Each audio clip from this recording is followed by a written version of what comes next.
This is Gabriel Gonzalez for Cage Side Press here with Juan Archuleta, who takes on Enrique Barzola this Saturday at Bellator 286.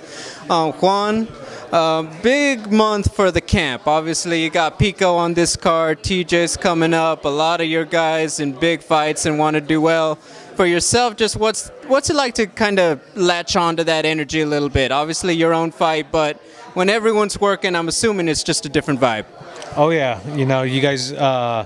You got to be careful because the alpha male and the type of environment that you put yourself in when all these guys are training and they're getting ready for a fight could be dangerous, right? So it's kind of there's going to be times of like craziness in there, but it's fun. This is why we do the sport, why we train with each other, because we're able to take care of each other and keep training through.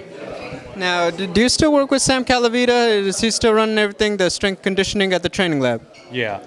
And then I always want to know this, I always ask you guys this. Do you understand all of those formulas and equations that he uses to break down all of the systems? Because every fighter I've asked has said the same thing. I take his word for it and I know it works, but I couldn't explain it to you myself. Well, I'm a little different. I grew up with him, right? Like he's like my second dad. So yeah, he forces me to know everything that I'm doing. So can you explain a little bit to me, what are the things that I guess he pinpoints that maybe not every coach is necessarily doing when they break it down? Bust out your checkbook and I'll let you know. All right, fair enough. I'll take that. I can respect that. Here's something I do want to talk to you about. When people watched one of the best MMA series, probably the only MMA series out there, Kingdom, we're watching and Bellator fans are like, is that Juan freaking Archuleta there in the background of every gym scene on the show? How did that come about, and just how is it that you guys got featured so often? Joe Daddy Stevenson was the MMA consultant, which in turn brought me on because I'm like one of his proteges. So just, happened to be that he had that spot, and I was able to be fortunate and fall in line with that. And Byron Belasco's first fight that he went to was my first fight that I had. He loved the fight and loved everything about it and made me a part of the show. Nice. Are there any behind-the-scenes stories you could share from the set that maybe fans would like to know?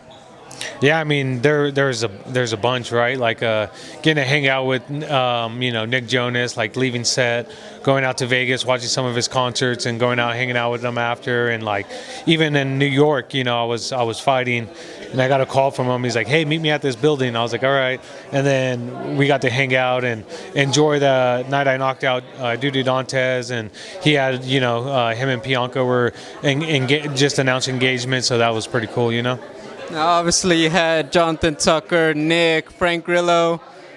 If you could reveal this, who would you say honestly had the best MMA after filming, Frank, Nick, or John? I think they all just had their own types of strengths and everywhere, right? Like the grappling, the striking, the Muay Thai. So, in fair play, they all had their strong suits. Now, finally, obviously, another fight in SoCal at home. Just what are you hoping to show for yourself out there against Enrique? Oh, just going out there and putting on a beautiful performance, just going out there, making a fan favorite fight and starting off the crowd and doing it right. Juan, always a pleasure. Best of luck. Thanks.